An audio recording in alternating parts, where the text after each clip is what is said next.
সাহায্য সহযোগিতা চাবো, যেহেতু আপনারা যদি সত্যি সংবাদটা প্রকাশ করেন তবে কিন্তু আর কোনো বিভ্রান্ত সৃষ্টি করতে পারবে না। তাহলে আজকাল ধরেন বিভিন্ন মিডিয়া ধরেন আবার এই একটা কি জানি বাইরেছে আর্টিফিশিয়াল ইন্টেলিজেন্স, এটা দিয়ে ধরেন যে চলে গেছে তারও ছবি দিয়া তার জীবিত বানায় তার তো ছবি বানায় ফেলে। এগুলি ক্ষেত্রে আপনাদের ক্ষেত্রে আমি অনুরোধ করব, মানে যেটা ঘটনা সত্যি সংবাদটা আপনারা প্রকাশ করুন। আর স্বরাষ্ট্র মন্ত্রণালয় থেকে আমাদের ডিরেকশন যেই ঘটনা ঘটে ওটা সত্যিটা প্রকাশ করে দেওয়া, এটার ভিতরে কোনো লুকোচুরি করার কোনো কিছু নেই, যা ঘটে তা প্রকাশ করে দেয়। এটাই যদি হয় সেই সময় জনগণ সচেতন। তো কিছু সংখ্যক তো স্বার্থবেশী লোক থাকবেই যারা সব সময় একটা প্রবলেম ক্রিয়েট করার জন্য চেষ্টা করবে। এই জন্য আমি যেই সব রাজনৈতিক দলগুলি এই পুলিশের সাথে এবং অন্যান্যের সাথে একটা বিভেদ করার চেষ্টা করছে তাদের অনুরোধ করব, আপনারা নিজেরা ভিতরে আপনারা করবেন, আমাদের সাথে তো রাজনৈতিক দলের কোনো বিভেদ থাকার কথা না। আপনারা কাজ করবেন, আমাদের কাজ করবেন। আমাদের কাজ হলো আইন শৃঙ্খলা রক্ষা করা, আর আপনাদের কাজ হলো জনগণের কাছে যে ভোট আদায় করা। আপনারা তাদের জন্য চেষ্টা করবেন, আর আমরা হলো জনগণের জন্য যেন তারা সুখে শান্তিতে থাকতে পারে ওটার ব্যবস্থা করার দায়িত্ব হলো আমাদের। যেমন কোনো যখন যেন কোনো রকমের আইন শৃঙ্খলা পরিস্থিতি যেন অবনতি না হয় এগুলো দেখার দায়িত্ব হলো আমাদের।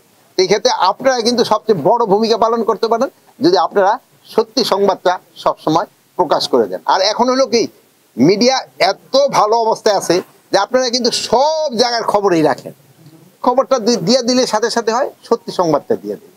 তা আপনারা ভালো থাকেন। কথার সাথে আমি দ্বিমত করব না, যেহেতু আমরা সব অস্ত্রগুলি এখনো উদ্ধার করতে পারি নাই, আমরা অস্ত্রগুলি উদ্ধার করার চেষ্টা করতেছি এবং আল্লাহ দিলে হয়তো ইলেকশনের আগে আরো অনেক অস্ত্র উদ্ধার হয়ে যাবে এবং ইলেকশনটা যেন আপনাদের সহযোগিতায় জনগণের সহযোগিতায় ভালোভাবে হতে পারে এই জন্য আমরা অবশ্যই চেষ্টা করব। আর ইলেকশনের কিন্তু এই আইন শৃঙ্খলা বাহিনী একটা স্টেক না, এটার মধ্যে সবচেয়ে বড় স্টেক হলো যারা ইলেকশনে অংশগ্রহণ করবে।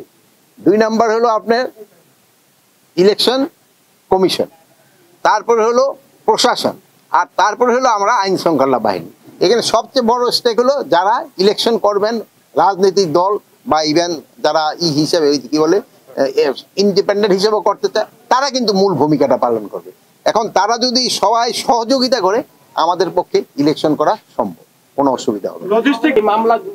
আপনারা যদি আগে দেখেন মামলাগুলি অগ্রগতি কিন্তু অলরেডি কয়েকটা মামলা কিন্তু শুরু হয়ে গেছে।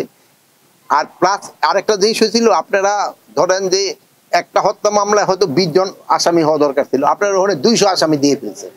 এখন এই জন্য ইনভেস্টিগেশনের সময় বেশি লেগে যায়। তা আপনারাই কিন্তু আমাদের সবসময় বলছেন যেন নিরাপদ ব্যক্তি যেন কোনো অবস্থায় শাস্তির আওতায় না আসে, এই জন্য আমাদের কিন্তু এটা আরো বেশি ভাবে দেখতে হয়।